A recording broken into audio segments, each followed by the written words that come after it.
How can you overcome the fear of abandonment? Do you ever fear people closest to you might suddenly leave you?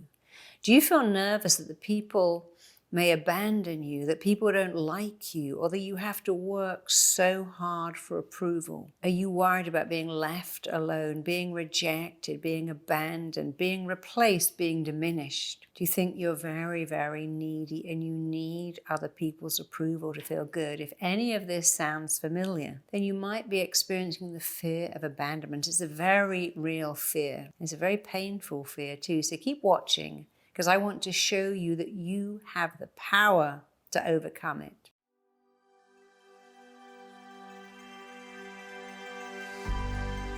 So what is the fear of abandonment? Well, fear of abandonment is the kind of overwhelming worry that the people that we think we need, the people we are closest to, will leave us. And here are some signs that you have fears about abandonment, or indeed abandonment issues. You're extremely sensitive to criticism. You have low self-esteem. You have difficulty trusting other people, making and maintaining friends. You are a big people pleaser. You feel nervous that people don't like you or will leave you if they find out who you really are. You remain in unhealthy relationships just to avoid being alone. You're doing all you can to avoid separation or rejection or even conflict. You blame yourself when things go wrong in a relationship, and you get attached to people too quickly. You stay in a relationship even when you know it's not good for you. And you've kind of forgotten who you are. You've made it your life's work to pretend to be someone that you think other people will like. So where does this come from? Well, let me tell you something about abandonment. You know, we are hardwired to be a part of a tribe. If you went back 1,000 years and you lived in a fort or a walled community or a village, a little tribe, you know one thing: as long as the tribe accepts you, you will survive, and if they don't, you may not. And many, many cultures throughout the years have practiced abandonment. We cast people out from the village if they don't conform to what we expect of them.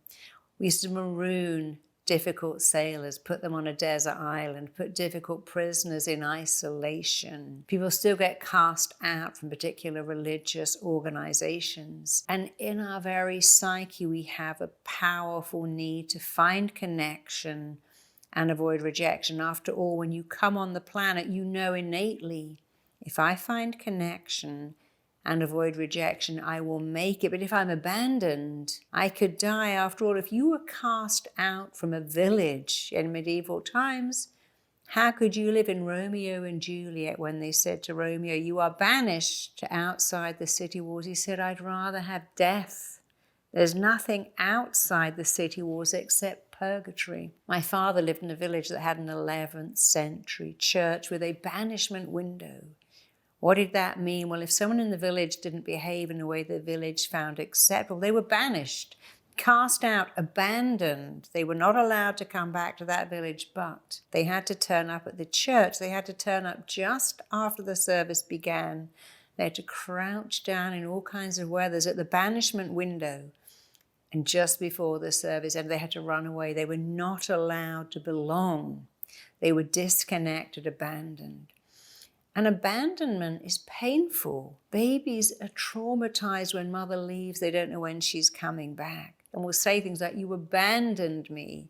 In fact, there's a great song by Rose Royce, you abandoned me.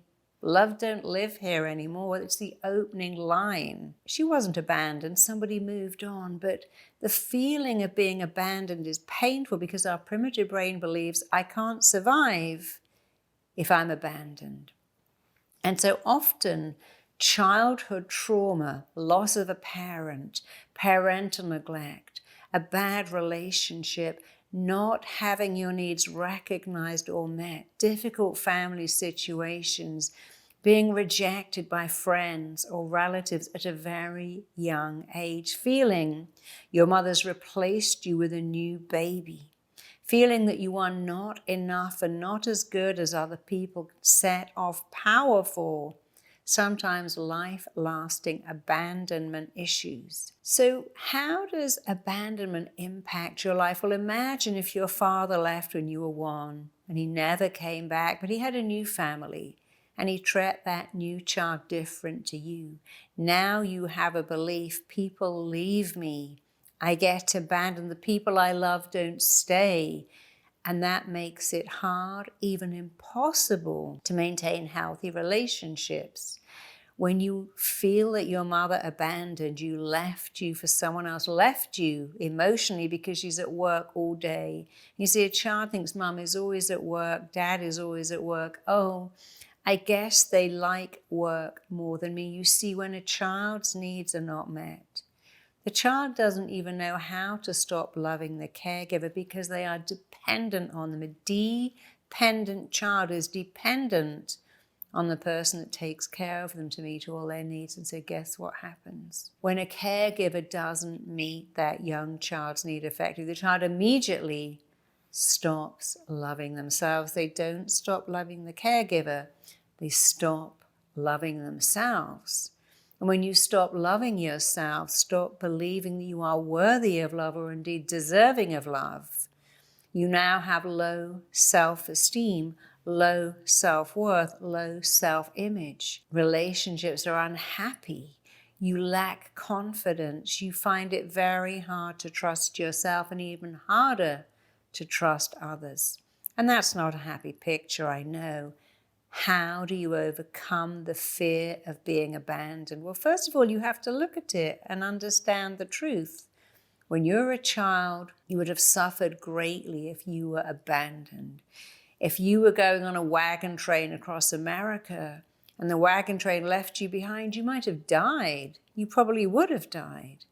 But nowadays, we do not die from abandonment. We feel like we will, but we won't.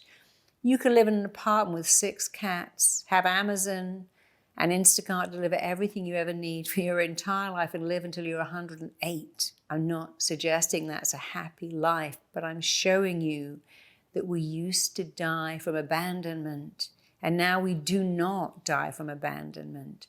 And that's one of the fastest things to help you to say, you know, I don't like this. It doesn't feel good, but it's not going to kill me. So when you can address why you have that fear of abandonment, who left you when you were little, really left you, or at least emotionally left you, who failed to meet your needs, and why do you believe it will always be that way? When you get to the root of where your abandonment issues come from, you can get over it. I've worked with many people who say, you know, my dad was in the army, we moved every year. And after the 7th move, I stopped making friends. I just couldn't stand the sadness of saying goodbye, knowing I would never see that person again. It was so painful. So having therapy will help you very much uncover where your abandonment issues come from. Talking it through with a trusting friend, reading my new book, Tell Yourself a Better Lie. Working on loving yourself and saying, you know, if you left me, I would be sad. I would be unhappy, but I would live. There was a girl in my book called Emma whose mother had died, and she said, I need my mother. I said, you don't need your mother.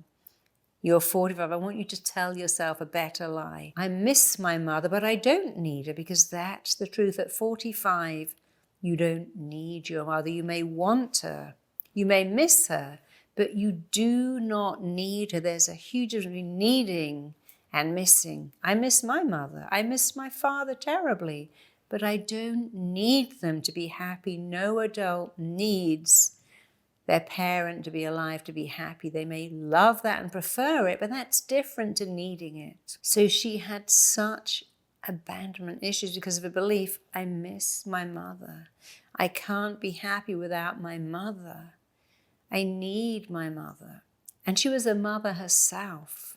And when she understood what was really going on, and she said, you know, my mother died of cancer, she should have stayed. But then she realized the truth. My mother had cancer for 10 years and said, you know what? I'm not going to put you through another 10 years of this. You have your own family. I'm leaving because I do not want to make you watch this for 10 more years. So then she saw her mother's leaving her was actually an act of kindness and generosity, not an act of abandonment. But say, I was put up for adoption. I wasn't loved, when sometimes the truth is that parent loves you so much, they gave you to people who they believed would give you a better life. I've worked with many fathers who abandon their family. That's a terrible thing. You know what they say? I was no good. They were better off without me. I was an alcoholic. I was an addict. I was useless. I thought if I left my children and never went back, they would do so much better without me. I've even worked with people who survived suicide, and guess what they say? I was no good to my children. I thought the best thing I could ever do was remove myself from this world. They'd be better off without me. But those children don't think, oh, you were right. They feel abandoned. My dad didn't love me enough to stay. My mum didn't care enough to be at home. My parents didn't care that I was being bullied. They just said, get on with it. Parent yourself. But when we go back and say, the worst parent in the world doesn't wake up and go, where's Google? I'm going to Google how I can damage my kid for the rest of their life. The worst parents in the world, if they could do better, they would do better. And even if they did abandon you emotionally, even physically, that doesn't mean you cannot have an amazing life. One of my best graduates is a guy called Didi Khan. And his parents put him on the street when he was 11. Can you imagine? And they never let him go home again. And he went through a series of traumas, and now he's an amazing therapist in a beautiful relationship. And he can look at what happened as immensely sad, but it has not shaped his entire life. In fact, he used that experience of being abandoned to help other people, young kids who feel abandoned. Charlie Chaplin, by the way, was put on the street at 10 years old and told, fend for yourself. You know what he did? So being abandoned is very painful, and it can cause a lot of damage and trauma. However, we have the power to go back and look at that abandonment through a different lens and say, well, it happened, it was horrible, but it can only shape my entire life if I let it. And guess what? I will not let it. There's an English actor called Leslie Manville. She's amazing. At 16, she left home, lived in a bedsit on her own to become an actress. She said it was very lonely, but I did it. And then she went on to marry. She married Gary Oldman. She has a wonderful son. And I love the fact that she was effectively abandoned at 16. I wouldn't let my daughter live in a bedsit at 16. I would move with her. I just wouldn't let that happen. But I love the fact that it's not what happened, it's how you look at it. And Leslie Manville looked at it differently and did not allow that to shape her negatively, but to shape her positively. So if you would like some really powerful help on how to feel enough, which is a powerful way to overcome the fear of being abandoned, click below for my I Am Enough module. I promise you will help you powerfully. And let me know how you get on with it. Thanks for tuning in. Check out my next video here.